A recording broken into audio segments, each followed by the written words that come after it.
Donald Trump sure is fired up about 2012. He seems to have his eye on the White House, but will he run? And right now, Trump is not backing down from a firestorm he has revved up over President Obama's birth certificate.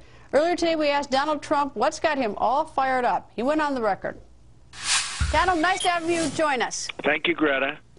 All right, Donald, you're stirring up so much trouble. Every time I turn on the TV, whether it's on The View or other places, you are demanding a birth certificate from the president. Why aren't you satisfied that he has been born here in the United States? Well, the fact is, they ask me the question, and I say, I want to see his birth certificate. It's very simple. Somebody asked me today, could I see your birth certificate? I had it in my hands in less than an hour. You have a birth certificate.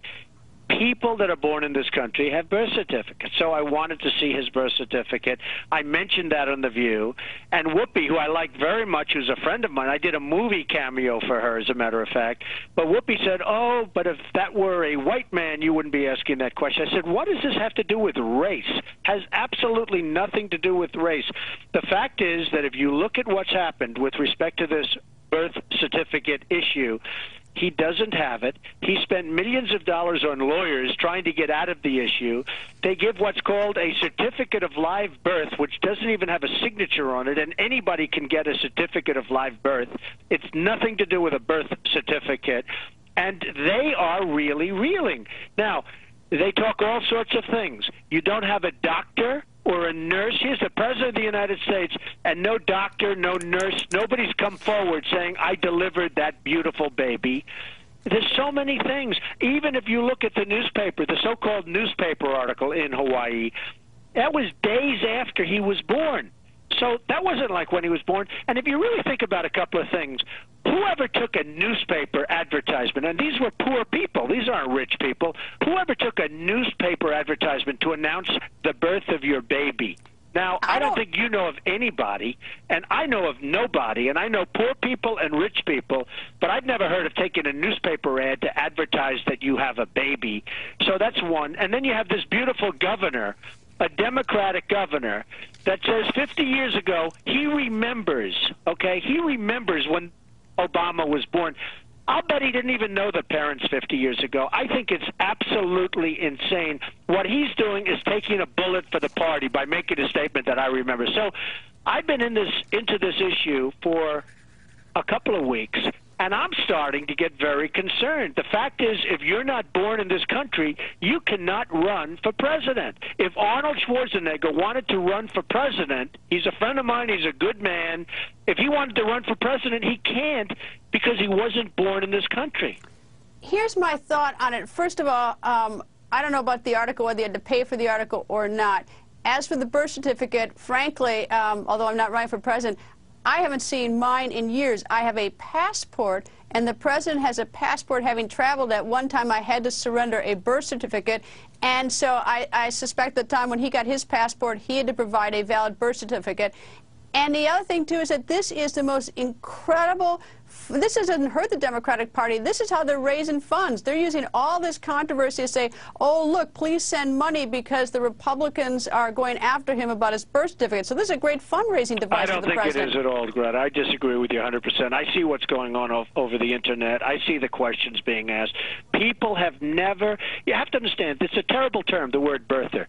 You know what a birther is? All a birther is a person that wants, and these are great Americans in many cases, in most cases, they just want to see that the president was born in this country. They want to see that the president actually has a birth certificate. And I don't think it's helping him at all. And I wish it did help him. To be honest with you, I want him to have a birth certificate because that would mean that his presidency was, I guess you'd have to say, illegal. You have to be born in the United States. I hope that he was born in the United States. I hope that he, but I want to get rid of the word hope.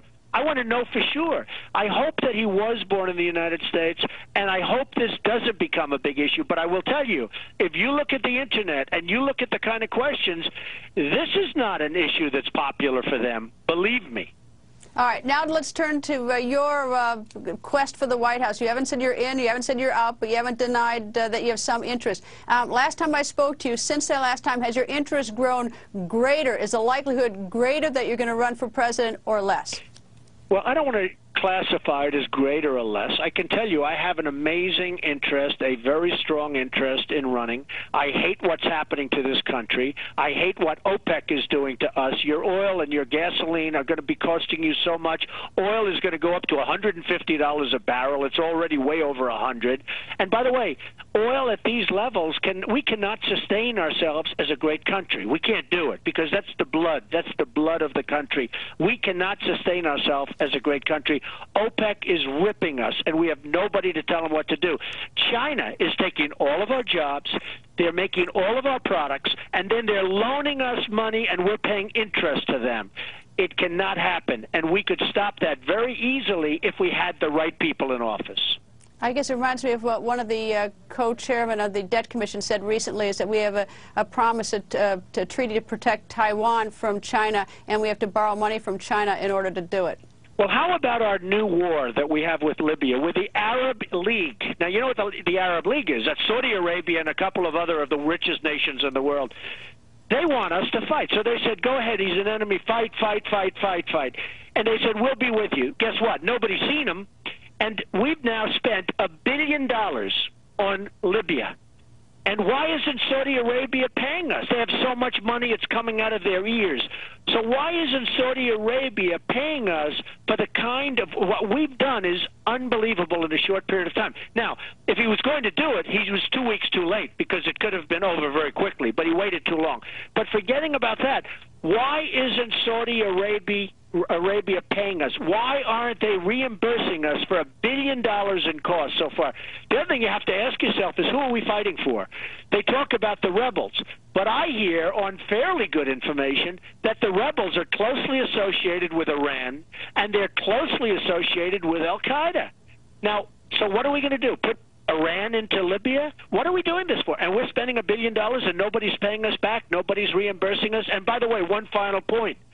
China is the big user of oil from Libya. So why isn't China involved? Why are we doing this? Why isn't China involved? What is your theory as to why we picked Libya? We could have picked any of the other countries where there was turmoil, Tunisia, Yemen, Egypt, Syria. I mean, why I realize there are other reasons not to pick those countries, but why Libya? Well, I guess they felt that Gaddafi was an easy target. He was the most unpopular. But the fact is that he's nice compared to what they're doing in some of these other countries. I mean, he's treated them relatively nicely compared to what I'm seeing is happening in some of the other countries. And on those countries, we're not doing anything. So they figured he's an unpopular guy. Let's go after him. And frankly, his oil, from the standpoint of oil and even the standpoint of importance, isn't as important, as you very well know, as some of the other countries that you're talking about. But ask yourself, China gets its oil from Libya. They're the largest customer. Why aren't they involved? Why is the United States footing a bill of over $1 billion so far, and China's not involved? And why isn't Saudi Arabia and the so-called Arab League, who, by the way, is now gone, we don't hear from them anymore, why isn't the Arab League that got us to do this, why aren't they paying us for this? What is your theory, that we got sort of tricked into doing this by those other entities, or we foolishly went into it, or I mean, what is your theory as to why we ended up there? There must have been I think the all-time classic is where France, the great French military power, that France led us into war, and they wanted to be first. And it was interesting. Their planes went over first, and their planes hit first, but they haven't been too involved since then. So in other words, they're getting some of the credit, if you call it credit, and here we are, and we're footing the bill. And we're the only ones that can really do the job because we truly have a great military, and we should make it even greater because we need a great military with the world imploding as it is. But just ask yourself, why isn't China paying? Why isn't Saudi Arabia paying? Why aren't these? And this is what's wrong with our country, because we have people that truly have no clue as to what they're doing leading our country. Dano, thank you. Always nice to talk to you. Thank you very much.